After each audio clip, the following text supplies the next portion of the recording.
தேவனுடைய பரிசுத்த நாமத்துக்கு மகிமை உண்டாவதாக. இந்த 3வது மாதத்தின் கடைசி கர்த்தருடைய நாளிலே கர்த்தருடைய வார்த்தையோடு உங்களை சந்திக்க செய்த ஆண்டவருக்கு மகிமை உண்டாவதாக. இந்த கர்த்தருடைய நாளிலும் ஆண்டவராகிய இயேசு கிறிஸ்துடைய திருவாய் மொழிகளை கேட்க, பரிசுத்த ஆவியானுடைய வல்லமையான வார்த்தைகளை கேட்க கர்த்தர் நமக்கு உதவி செய்திருக்கிறார்.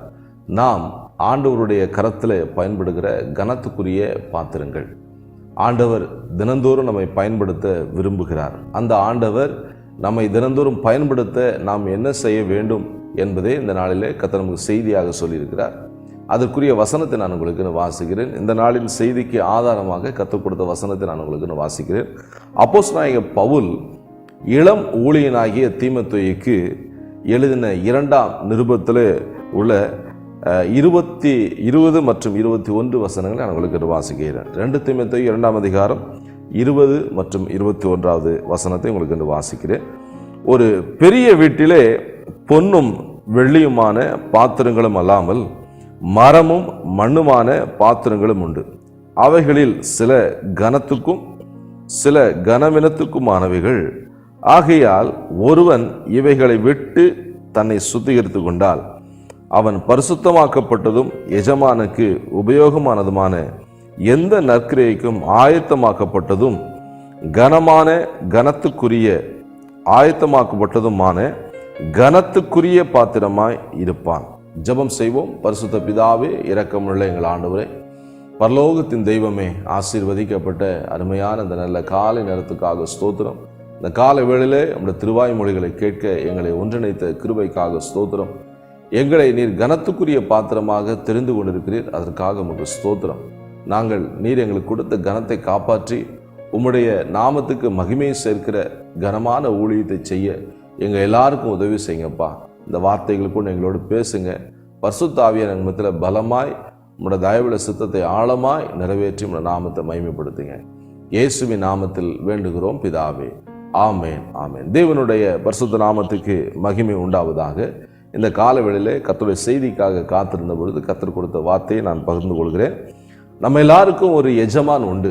அவர் தான் நம்ம ஆண்டவராகிய இயேசு கிறிஸ்து, நம்முடைய பரலோக பிதா.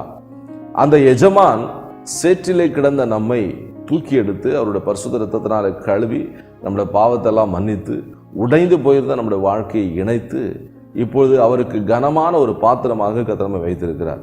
அப்படி கனத்துக்குரிய பாத்திரமாக தெரிந்து கொள்ளப்பட்ட நாம் எஜமானுடைய கையிலே தினந்தோறும் நாம் பயன்பட்டு கொண்டே இருக்க வேண்டும் என்று நமது எஜமான் விரும்புகிறார். நமக்கு ஒரு எஜமான் உண்டல்லவா, அந்த எஜமான் நாம் தினந்தோறும் அவருடைய கரத்தில் பயன்பட வேண்டும் என்று விரும்புகிறார். இந்த காலவேளையில் அந்த எஜமானுடைய கரத்தில் நாம் பயன்பட நம்மை ஒப்பு கொடுப்போம். நிச்சயமாக கர்த்தர் நம்மை ஆசீர்வதிப்பார். பயன்படுத்தி கொண்டே இருக்க விரும்புகிற ஆண்டவர் நம்மிடத்தில் ஒன்று எதிர்பார்க்கிறார். பரிசுத்தமாக்கப்பட்ட பாத்திரமா இருக்கணும். அந்த வசனத்தை இங்கே வாசிங்கன்னா 22வது வசனத்தில், ஒருவன் இவைகளை விட்டு தன்னை சுத்திகரித்து கொண்டால் அவன் பரிசுத்தமாக்கப்பட்டதும் உபயோகமானதும் எந்த நற்கிரியைக்கும் ஆயத்தமாக்கப்பட்டதுமான கனத்துக்குரிய பாத்திரமா இருப்பான். நாம கர்த்தருடைய கரத்துல கனத்துக்குரிய பாத்திரமா இருக்கணுமா, பரிசுத்தமா இருக்கணும், ஆயத்தமா இருக்கணும், எந்த நற்கிரியை செய்ய ஆயத்தமா இருக்கணும். அப்படி இருக்கும்போது நிச்சயமாக எஜமான் நம்ம எல்லாரையும் அவருடைய கரத்திலே பயன்படுத்தி கொண்டே ஆண்டவர் இருப்பார். இதுதான் நம்மை குறித்ததான தேவனுடைய உன்னதமான சித்தம் என்பதை நாம் அறிந்து கொள்ள வேண்டும். நம்முடைய எஜமான் நம்மை தினந்தோறும் பயன்படுத்தி கொண்டே இருக்க விரும்புகிறார். யாரும் உபயோகப்படுத்த முடியாத பாத்திரம் போல இருந்த நம்மை இயேசு கிறிஸ்துவின் ரத்தம் நம்மை கழுவியது. 1 யோவான் 1ஆம் அதிகாரம் 7வது வசனத்தில், இயேசு கிறிஸ்துவின் ரத்தம் சகல பாவங்களை நீக்கி நம்மை சுத்திகரிக்கும். ஆண்டவருடைய கரத்தில் பயன்பட வேண்டும் என்று சொன்னால் இவைகளை விட்டு தன்னை சுத்திகரித்து கொண்டால், எவைகளை விட்டு, கனவீனத்துக்குரியவைகளை விட்டு நாம் நம்மை சுத்திகரித்து கொள்ள வேண்டும். அப்படி சுத்திகரித்து கொள்ளும்போது நிச்சயமாக கர்த்தர் நம்மை பயன்படுத்துகிறார். சுத்திகரிப்பு, பரிசுத்தம் என்பது 2 விதமான காரியம். சுத்திகரிப்பு என்பது நாம் நம்மை சுத்திகரித்துக் கொள்ள வேண்டும். எவைகளாம் விட்டு வெளியேற வேண்டுமோ அவைகளாம் விட்டு வெளியேற வேண்டும். அப்படி செய்யும் போது கர்த்தர் நம்மை பரிசுத்தப்படுத்துகிறார்.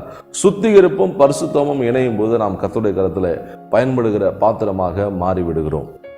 2 தீமோத்தேயு 2ஆம் அதிகாரம் 20ஆம் வசனப்படி எஜமான் கையிலே பயன்படுகிற பாத்திரம் சுத்திகரிக்கப்பட்டதாக இருக்கணும். இந்த பாவத்தின் காரியங்களை உலகத்தை விட்டு நாம் சுத்திகரிக்கப்பட்டவர்களாக இருக்கும்போது மாத்திரம்தான் எஜமானுடைய கையிலே நாம் பயன்பட்டு கொண்டே இருக்க வேண்டும். நம்மை கனவீனப்படுத்துகிற காரியங்களை விட்டு நாம் விலகி இருப்பது மிக மிக அவசியம். நீதிமொழிகள் புஸ்தகத்தில் 3ஆம் அதிகாரம் 33வது வசனம் சொல்லுது, மதிகேடன் கனவீனம் அடைவான். மதிகேடான காரியங்கள், ஞானமில்லாத காரியங்கள் நம்முடைய வாழ்க்கையில நம்மை கனவீனத்துக்குள்ளே கொண்டு போய்விடும்.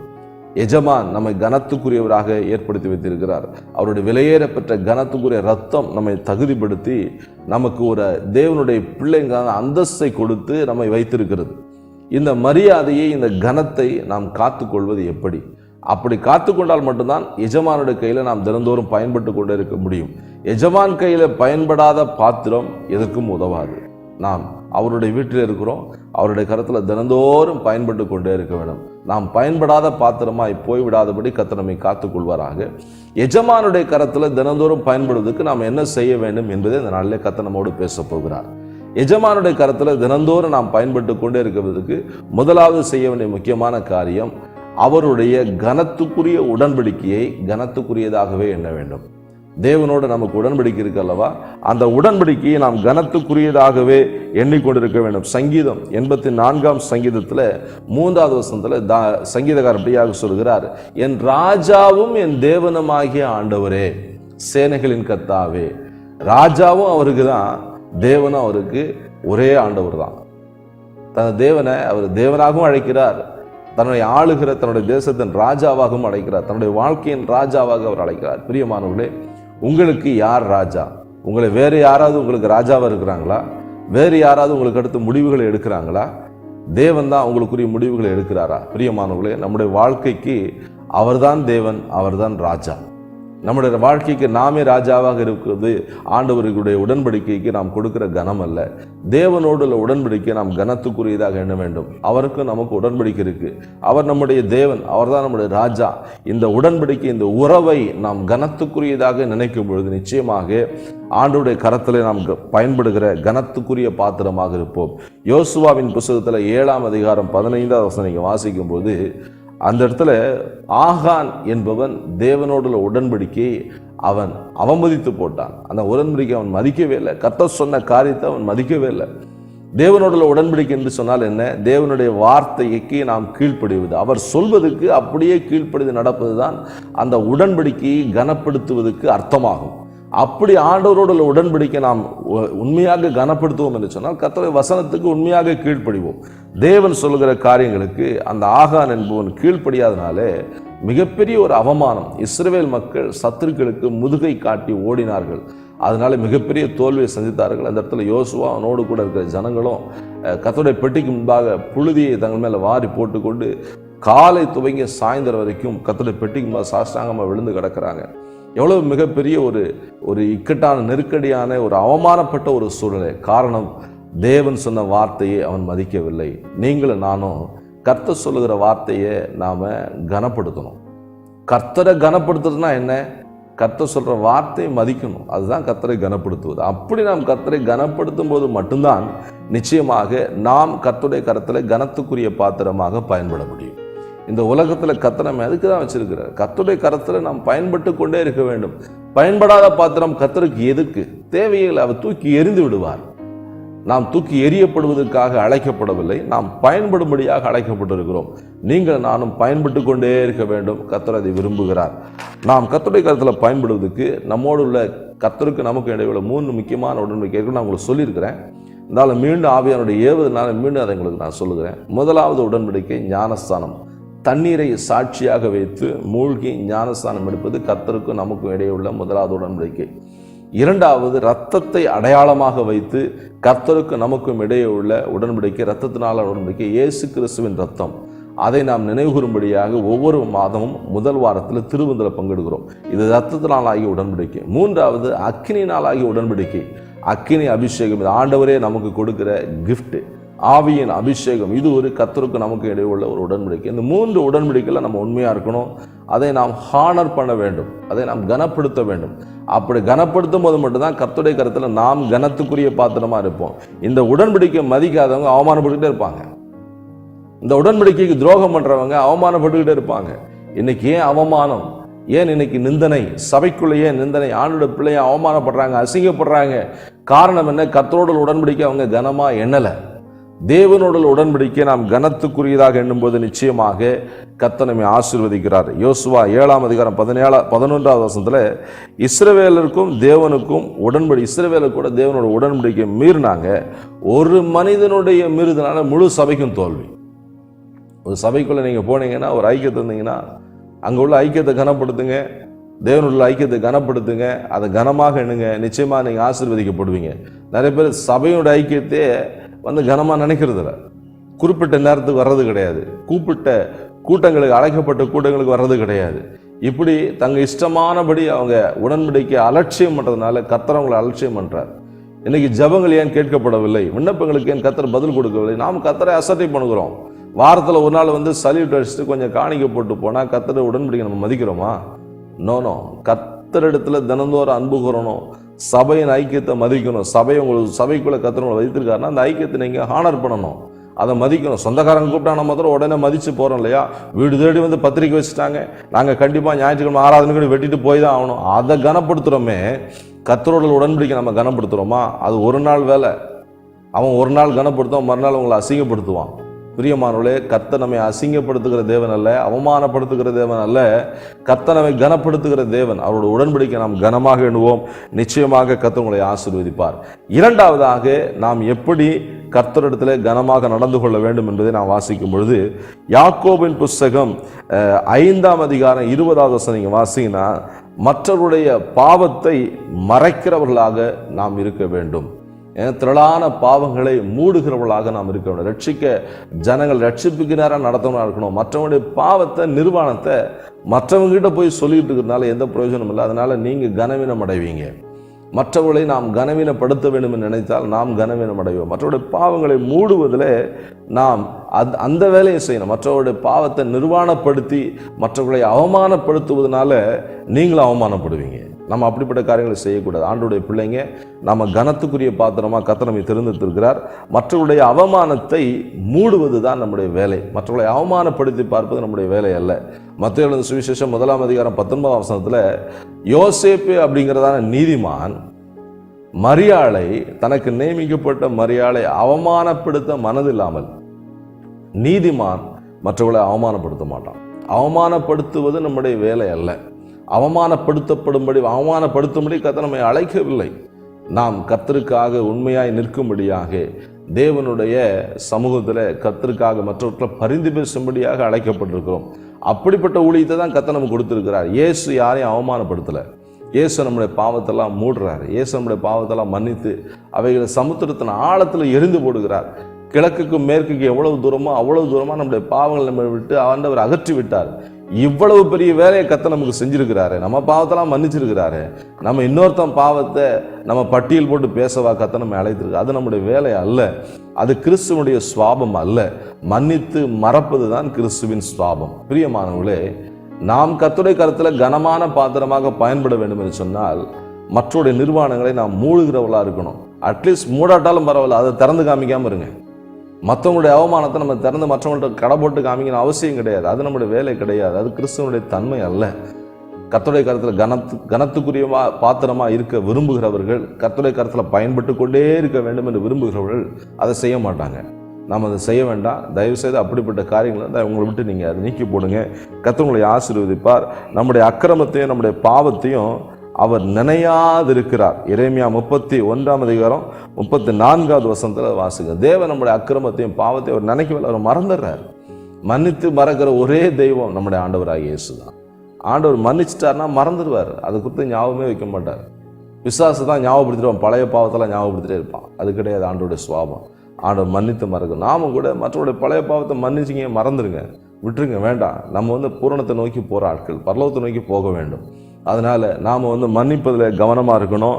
நாம் மன்னிப்பதில் மிகவும் ஜாக்கிரதை, மன்னித்து எஜமான் கையில் பயன்படுகிற பாத்திரமாக இருக்கணும். ஆதியாகமத்தின் புஸ்தகத்தில் 9ஆம் அதிகாரம் 22-23 வசனங்களில் நோவா திராட்சரசம் குடித்து வெறித்து தன்னுடைய கூடாரத்தில் படுத்திருக்கும் பொழுது ஒருவன் போய் தன்னுடைய நிர்வாணத்தை, கானான் என்பவன் தன்னுடைய தகப்பன நிர்வாணத்தை பார்த்து அது வெளியில் அறிவிக்கிறான். மற்ற சேம் காம் என்பவர்கள் என்ன போகிறாங்க, நேராக போய் பின்பாகவே போய் தன்னுடைய தகப்பனுடைய வஸ்திரத்தை, தன்னுடைய நிர்வாணத்தை, அவன் தகப்பனுடைய நிர்வாணத்தை மூடுறாங்க வஸ்திரம் போட்டு. அவனுடைய மயக்கம் வெறி தெளிந்து எழுந்த நோவா தனக்கு நேரிட்டதை கேள்விப்பட்டு கானானை சபிக்கிறான். தகப்பனுடைய நிர்வாணத்தை பார்த்து வெளியில அறிவித்தவன் சபிக்கப்பட்டான், தகப்பனுடைய நிர்வாணத்தை மூடினவன் ஆசீர்வதிக்கப்பட்டான். பிரியமானவர்களே, ஆசீர்வாதம் எங்க இருக்கு தெரியுமா? ஊழியக்காரங்க தலைமையில கை வச்சு ஜெபம் பண்ணும் போது ஆசீர்வாதம் வந்துடாது. காணிக்க போட்டுட்டா ஆசீர்வாதம் வந்துடாது. எல்லா கூட்டத்திலையும் பங்கெடுத்துட்டா, திருவிழெல்லாம் பங்கெடுத்துட்டா, ஒயிட் அண்ட் ஒயிட்ல வந்துட்டா ஆசீர்வாதம் வந்துடாது. இதெல்லாம் செஞ்சு கூட இன்னைக்கு ஏன் தருத்தத்தில் இருக்கிறோம்? யாருடைய நிர்வாணத்தையா நம்ம பேசிட்டு இருக்கிறோமா? நிர்வாணத்தை மூடும்படியாக கர்த்தர் நம்மை அழைத்திருக்கிறார். பிரியமானவர்களே, நான் தாழ்மையாக சொல்கிறேன், தயவு செய்து யாருடைய நிர்வாணத்தையும் நம்ம பேச வேண்டாம். எல்லாருக்கும் குறைகள் உண்டு, எல்லாருக்கும் பலவீனங்கள் உண்டு. பூரணமானவர்கள் யாரும் அல்ல, இயேசு ஒருவர் தான் பூரணமானவர். நாம் இந்த உலகத்தில் பூரணப்பட்டுட்டோம்னா கர்த்தர் பரலோகத்தை தூக்கிடுவார், அதுக்கப்புறம் இங்கே வைக்க மாட்டார். முன்பதாகவே காலம் சென்று மதிக்கிறவர்கள் பாக்கியவான்கள், அவங்க பூரணப்பட்டாங்க. எப்படியே கர்த்தர் பூரணப்படுது என்னமோ கர்த்தர் அவர்கள் சித்தம் கொண்டு எடுத்துடுறார், ரொம்ப சந்தோஷம். ஆனால் நம்ம இன்னும் கர்த்தர் வச்சிருக்கோம், நம்ம இன்னும் பூரணப்படலை, இன்னும் சரியாகலை, இன்னும் அவருக்கு செய்ய வேண்டிய காரியம் நிறையா இருக்குது, நாம் திருந்த வேண்டிய காரியங்கள் இருக்குது. நாம் மற்றொரு நிர்வாணத்தை மூடி நம்முடைய நிர்வாணத்தையும் மூடுறதுக்கு நம்ம ஆயுதமாக இருக்கணும். மற்ற நிர்வாணத்தை நம்ம வெளிப்படுத்தினா சாபம் நம்ம மேலே வரும். மற்ற நிர்வாணத்தை மூடினீங்கன்னா கர்த்தர் உங்களை ஆசீர்வதிப்பார். கர்த்தர் இந்த காலையில் இந்த வார்த்தை மத்தியில் சொல்கிறார், கர்த்தர் உங்களை கிருபையாக இருப்பாராக, கர்த்தர் உங்களை ஆசீர்வதிப்பாராக. மூன்றாவதாக, நாம் கர்த்தருடைய கரத்தில் கனத்துக்குரிய பாத்திரமாக பயன்பட வேண்டும் என்று சொன்னால் மேலானவைகளையே நாம் நாடி தேட வேண்டும். தெசலோனிக்கர் 1 தெசலோனிக்கரில் 3ஆம் அதிகாரத்தில் மன்னிக்க வேண்டும், கொலோசியர் 3ஆம் அதிகாரம் 1-2 வசனம் நீங்கள் வாசிங்கன்னா, நாம் பூமிக்குரியவைகளில் மேலானவைகளை நாடி தேட வேண்டும். நாம் மேலான சிந்தை உள்ளவர்களாக இருக்க வேண்டும். பொருளாதாரத்தின் மேலே, இவ்வுலகத்தின் ஆசீர்வாதத்துக்கு மேலேயே கண்ணு வச்சு அதையே நாம் நோக்கமாக வச்சு அது கொடுத்தாதான் ஆசீர்வாதம் அப்படிங்கிற நினைப்பெல்லாம் விட்டுட்டு பரலோகத்துக்குரியதை பார்க்க வேண்டும். நாம் இந்த உலகம் நிரந்தரமாக இருக்க போகிறதில்ல, இந்த உலகம் சீக்கிரமாக அழிய போகுது. அக்கினிக்கு இரையாக இந்த உலகம் வைக்கப்பட்டிருக்குது. இந்த உலகத்தின் ஞானங்கள், இந்த உலகத்தின் முன்னேற்றங்கள், இந்த உலகத்தின் எல்லா காரியங்களும் அழிந்து போகும் என்று பரிசுத்த வேதாகமம் ஆணித்தனமாக எச்சரிக்கிறது. ஒரு அழிவு இந்த பூமியை நோக்கி தீவிரமாக வந்து கொண்டிருக்கிறது. பிரியமானவர்களே, நாம் பரலோகத்துக்கு போய் சேர வேண்டிய ஆட்கள். ஆண்டவராகிய இயேசு நமக்குன்னு ஒரு ஸ்தலத்தை ஆயத்தம் பண்ணி கொண்டிருக்கிறார். அவர் சீக்கிரமாக வரப்போகிறார். வந்து அவர் நம்மை அவரோடு கூட சேர்த்து கொள்ள போகிறார். இந்த கால வேளையில நாம் இதை கவனிக்க வேண்டும். லூக்கா எழுதின சுவிசேஷம் 12ஆம் அதிகாரம் 20ஆம் வசனத்தில் இயேசு ஒரு ஓமையை சொல்கிறார். ஒரு மனிதனுடைய நிலம் திரளாய் விளைச்சலை கொடுத்தது. அவன் என் மனசில் சொன்னானா, நான் பெரிய களஞ்சியத்தை இடித்து, என்னுடைய களஞ்சியத்தை இடித்து பெருசாக்கி நிறைய தானியத்தை சேர்த்து வச்சுருக்கேன். என் ஆத்துமா பார்த்து சொல்லுவேன், ஆத்துமாவே நிறைய வருஷம் உனக்கு நான் சேர்த்து வச்சுருக்கேன், நல்லா சாப்பிட்டு திருப்தியாக சாப்பிட்டு இழைப்பார். ஆண்டவர் அவனை பார்த்து கேட்குறாரு, மதிகேடனே, இன்று இரவு உன்னுடைய ஜீவன் உன்னை விட்டு எடுபட்டால் நீ சேர்த்தவையெல்லாம் யாருக்கு போய் சேரும்? பிரியமானவர்களே, மதிகேடான காரியத்தை நம்ம செய்யக்கூடாது. இந்த உலகத்தின் காரியங்கள் பின்பாக போகிறது மதிகேடு. அப்படிப்பட்ட ஆட்களை கர்த்தர் தம்முடைய கரத்திலே எடுத்து கனத்துக்குரிய பாத்திரமாய் பயன்படுத்த மாட்டார். நம்முடைய சிந்தனை, நம்முடைய எண்ணங்கள், நோக்கங்கள் மேலானவர்களாக இருக்கணும், கர்த்தருக்கு ஏற்றவர்களாக இருக்கணும். ஆண்டவர் நீங்க என்ன செய்ய சொல்றீங்க? பரலோகத்துக்கு ஏற்றவர்களாக இருக்கும்போது பரலோக தேவன் தான் நம்ம கனப்படுத்த முடியும், பரலோக தேவன் தான் நம்ம பயன்படுத்த முடியும். நாம் கர்த்தருக்காக பயன்படுகிற பாத்திரமா இருக்கணும்னா மேலானவைகளை நாம் நாடி தேட வேண்டும். இதை தான் கர்த்தர் நமக்கு எச்சரிப்பாக சொல்கிறார். கடைசியாக, நாம் கர்த்தருடைய கருத்தில் பயன்பட வேண்டும் என்று சொன்னால் செய்ய வேண்டிய முக்கியமான காரியம், நமது சொந்த வேலையை மட்டும் பார்க்கணும். எல்லார் வேலையும் பார்க்கக்கூடாது. நம்ம வேலையை மட்டும் நம்ம ஒழுங்காக பார்த்தா நம்ம கர்த்தருடைய கருத்தில் கனத்துக்குரிய பாத்திரமா இருப்போம். 1 தெசலோனிக்கர் 4ஆம் அதிகாரம் 12ஆம் வசனத்தில் சொல்லப்பட்டிருக்கு, அவனவன் தன்னுடைய சொந்த அலுவலர்கள் மேலே கவனமாக இருக்கிறான், அந்த சொந்த அலுவலை பார்க்க கடவன் என்று பவுல் அப்போஸ்தலன் எச்சரிக்கிறார். ஆங்கிலத்தில் இந்த வசனம் நீங்கள் பார்த்தீங்கன்னா, மைண்ட் யுவர் பிஸ்னஸ். உன் வேலையை நீ பார், உன் வேலையை மட்டும் நீ பாரு, நீ அடுத்த வேலை போய் என் தலையிடுற. Mind your business. இப்படி சொன்னால் தான் நிறைய பேருக்கு மைண்டில் ஏறும். இந்த கால வேளையில் ஆண்டவர் நமக்கு சொல்கிறாரு, நம்ம சொந்த வேலையை மட்டும் பார்ப்போம். எஜமானுடைய கரத்தில் பயன்படுகிற பாத்திரம் தன்னுடைய சொந்த வேலையை மட்டும் பார்ப்பாங்க. நாம் நம்முடைய சொந்த வேலையை கவனிப்போம். கர்த்தர் நம்ம கொடுத்த வேலையில் உண்மையாக இருப்போம். கர்த்தர் நம்ம வைத்த இடத்துல உண்மையாக இருப்போம். நமக்குரிய காரியங்கள் அமைதியாக நம்ம போயிட்டே இருப்போம். நிச்சயமாக கர்த்தருடைய கருத்தில் நாம் பயன்படுகிற பாத்திரமாக கர்த்தர் நம்மை மாற்றுவார். தேவனால் ராஜாவாக அபிஷேகம் பண்ணப்பட்ட தாவீது தன் சொந்த வேலையை விட்டுட்டு உப்பரிக்கு மேலே உலாத்திக்கிட்டு இருந்தார், மாடி மேலே வேடிக்கை பார்த்துக்கிட்டு இருந்தார். இன்றைக்கி அடுத்தவன் என்ன செய்கிறான், அவன் என்ன பண்ணுறான் அப்படின்னு நம்ம யூடியூபுக்குள்ளேயும் ஃபேஸ்புக்குள்ளேயும் போய் தேடிக்கிட்டு இருந்தோன்னா நம்ம எஜமான் கையில் கனத்துக்குரிய பாத்திரமாக இருக்க முடியாது. நம்ம வேலை என்ன? ஜெபிப்பது, வேதம் வாசிப்பது, சுவிசேஷ ஊழியத்தை செய்வது, வியாதியஸ்தலை பார்த்து ஜெபிப்பது, தேவையோடு இருக்கிற மக்களுக்கு உதவி செய்வது, இதுதான் கர்த்தர் நமக்கு கொடுத்த ஊழியம். இந்த ஊழியத்தில் நாம் கவனமாக இருக்கணும். இதுதான் நம்மளுடைய வேலை. இந்த வேலையில் கவனமாக இருப்போம். நம்ம வேலையை மட்டும் நம்ம பார்த்துட்டு போனால பிரச்சனை இல்லை. அதெல்லாம் கண்டவன் அவன் என்ன செய்கிறான், அந்த பாஸ்ட் எங்கே விழுந்தார், இந்த விசுவாசி என்ன ஆனால், இதெல்லாம் பார்க்குறது நமக்கு இல்லை. பலவீனமான சந்தித்து ஜெபிக்கணும், ஆறுதல் கூறணும், அவன் நிர்வாணங்களை மூடணும். அவங்களுக்கு நம்ம என்ன செய்யணுமோ, ஒரு ஊழியக்காரராக ஒரு விசுவாசியாக போய் என்ன செய்யணுமோ அதை மாதிரி நம்ம செய்யணும். அதை விட்டுட்டு நம்ம வேலையை விட்டு ஊராம் வேலையெல்லாம் பார்த்துட்டு இருந்தோம்னா நம்ம எஜமான் கையில் பயன்படுகிற பாத்திரமாக மாற முடியாது. நாம் தேவனுடைய கருத்தில் பயன்படுகிற பாத்திரமாக மாறணும்னா நமது வேலையில் மாத்திரம் கவனமாக இருக்கணும். யுத்தம் பண்ண வேண்டிய தாவீது, ராஜாக்கள் எல்லாம் யுத்தத்துக்கு போகிற அந்த நாட்களிலே அவன் எருசலேமிலே இருந்துட்டான், வீட்டிலே இருந்துட்டான். நம்ம எல்லாருக்கும் ஒவ்வொரு காலம் இருக்குது. ஒவ்வொரு காலத்தை அந்த காலத்தை அந்த வேலையை செஞ்சுட்டோம்னா பிரச்சனையே கிடையாது. ஒவ்வொன்றுக்கும் ஒரு காலம் உண்டு. யுத்தத்துக்கு போக வேண்டிய தாவீது ராஜா எருசலேமில் இருந்துட்டான். அவன் சாயங்காலத்து உப்பருக்கு மேலே உலாவனான், பார்க்கத்தகாத பார்த்தான், செய்யத்தகாத செஞ்சான், அந்த பாவத்தை மூடுறதுக்கு கொலையும் பண்ணனான். எவ்வளோ ஒரு கீழ்த்தரமான காரியங்கள். பிரியமானவர்களே, தேவனுடைய அபிஷேகத்தை பெற்ற நாம், தேவனுடைய கரத்தில் கனத்துக்குரிய பாத்திரமாக இருக்கிற நாம், நம்ம எப்போ கீழே தள்ளலாம், எப்போ நம்மளை அவமானப்படுத்தலான்னு பிசாசு ரெடியாக காத்திருக்கலாம். அதனால் நமக்குரிய கடமைகளை நாம் கரெக்டாக செஞ்சிடணும். நம்முடைய கடமையிலே நாம் கவனமாக இருக்க வேண்டும். பந்தி விசாரிப்பது நமக்கு தகுதி இல்லை. வேதத்தை வாசிப்பதிலும் வசனத்தை போதிப்பதிலும் ஜெபிப்பதிலும் நாங்கள் உறுதியாய் தடுத்திருப்போம் என்று அப்போஸ்தலர் 6ஆம் அதிகாரத்தில் அப்போஸ்தலர் எடுக்கிறதான அந்த ஒரு பொருத்தனை, ஒரு ஒரு ஒரு உத்தரவாதம் அவர்களுடைய நிலையில் அவர்கள் உறுதியாக இருந்தாங்க. அதே போல் நாமும் கூட நம்முடைய நிலையில் உறுதியாக நிற்கும்போது மட்டும்தான் எஜமானுடைய கரத்தில் கனத்துக்குரிய பாத்திரமாக இருக்க முடியும். நம்ம ஏனோ தானோ நம்ம வாழ்ந்தோம்னா நிச்சயமாக கர்த்தர் நம்மை பயன்படுத்த மாட்டார். நம்ம கனத்துக்குரிய பாத்திரமாக இல்லாட்டா நிச்சயமாக கனவீனம் அடைவோம். நம்முடைய மரியாதையை நம்ம காத்துக்கொள்ளணும். தேவன் நமக்கு கொடுத்த கனத்தை நம்ம காத்துக்கொள்ளணும்னா நம்ம வேலையை மட்டும் நம்ம பார்க்கணும்.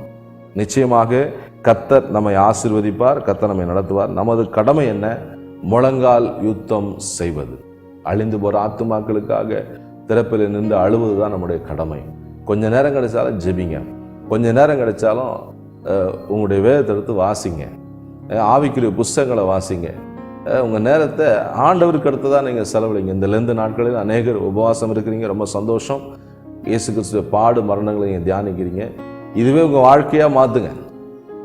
40 நாள் மட்டுமல்ல, காலமெல்லாம் கர்த்தரோடு அமர்ந்திருக்கிற நீங்கள் பிரயாசப்படுங்க. உங்கள் வேலைகளை பாருங்கள். மீதியான நேரத்தில் கர்த்தரோடு இணைந்திருக்கிற இன்னும் ஆண்டவரை நெருங்கி கிட்டி சேர்வதற்கு நீங்கள் முயற்சி பண்ணுங்கள். நிச்சயமாக நீங்கள் கனத்துக்குரிய பாத்திரமாக பயன்படுவீங்க. கர்த்தர் உங்களை கனப்படுத்துவார். தேவன் நம்மை கனத்துக்குரிய பாத்திரமாய் பயன்படுத்த 4 முக்கியமான ஆலோசனைகளை பரிசுத்தாவியானவர் நமக்கு சொல்லியிருக்கிறார். உடன்படிக்கையை நாம் கனத்துக்குரியதாக எண்ண வேண்டும். கர்த்தரோடு உடன்படிக்கை நாம் கனத்துக்குரியதாக எண்ணணும். 2வது நாம் செய்ய வேண்டிய முக்கியமான காரியம், மற்றவருடைய நிர்வாணத்தை நாம் மூட வேண்டும். அதுதான் கர்த்தர் நமக்கு கொடுத்துருக்கிற ஊழியம். மற்றவருடைய நிர்வாணத்தை பேசுவதல்ல, மற்ற நிர்வாணத்தை பார்த்து மற்றவர்கிட்ட அறிவிக்கிறதல்ல, அவருடைய நிர்வாணத்தை மூட வேண்டும். 3வதாக கர்த்தர் நமக்கு கொடுக்குற முக்கியமான காரியம், மேலானவைகளை நாம் நாடி தேடணும். பூமிக்குரியவைகள் அல்ல, பரலோகத்துக்குரியவைகளை, இயேசுவுக்கு அடுத்தவைகள் நாம் நாடி அவைகள் நாம் தேட வேண்டும். மீதி எல்லாம் கர்த்தர் கொடுப்பார். முதலாவது தேவனுடைய ராஜ்யத்தினுடைய நீதியும் தேடுங்கள் என்று ஆண்டவர் இயேசு இருக்கார். தேவனையும் தேவனுடைய ராஜ்யத்துக்குரிய நீதியை நாம் தேட வேண்டும். அதுவே நம்முடைய முக்கியமான நோக்கமாக இருக்க வேண்டும். கடைசியாக நாம் செய்ய வேண்டியது, நம்முடைய வேலையை மட்டும் பார்க்கணும். நம்ம சொந்த வேலையை மட்டும் பார்த்து நடக்கும்போது நிச்சயமாக கர்த்தர் நம்மை ஆசீர்வதிப்பார், நம்மை நடத்துவார். அந்த வசனப்படி கர்த்தர் உங்களை ஆசீர்வதித்து உங்களை பெருக செய்வாராக, நடத்துவாராக. உங்களுக்கு ஜெபிக்கிறேன். பரிசுத்த பிதாவே, இரக்கமுள்ள எங்கள் ஆண்டவரே, பரலோகத்தின் தேவனே, ஆசீர்வதிக்கப்பட்ட அருமையான நல்ல காலை நேரத்துக்காக ஸ்தோத்திரம். இந்த காலை வேளையில் நம்முடைய திருவாய் மொழிகளை கேட்க எங்களுக்கு உதவி செய்யபடியாக ஸ்தோத்திரம். இந்த வார்த்தைகளை கேட்டு நம்முடைய பிள்ளைகளை பிதா, குமாரன், பரிசுத்த ஆவியின் நாமத்தினாலே அடியேன் ஆசீர்வதித்து ஜெபிக்கிறேன். இந்த கரம் கூடவே இருக்கட்டும், பாதுகாத்துக்கொள்ளும். இம்மட்டும் நடத்தி வந்த எபினேசர் தொடர்ந்து நம்முடைய பிள்ளைகளை நடத்துவீராக, பெரிய காரியங்கள் செய்ய இயேசுவின் நாமத்தில் வேண்டுகிறோம் பிதாவே. ஆமேன், ஆமேன். God bless you. கர்த்தர் இருப்பார், கர்த்தர் நடத்துவார்.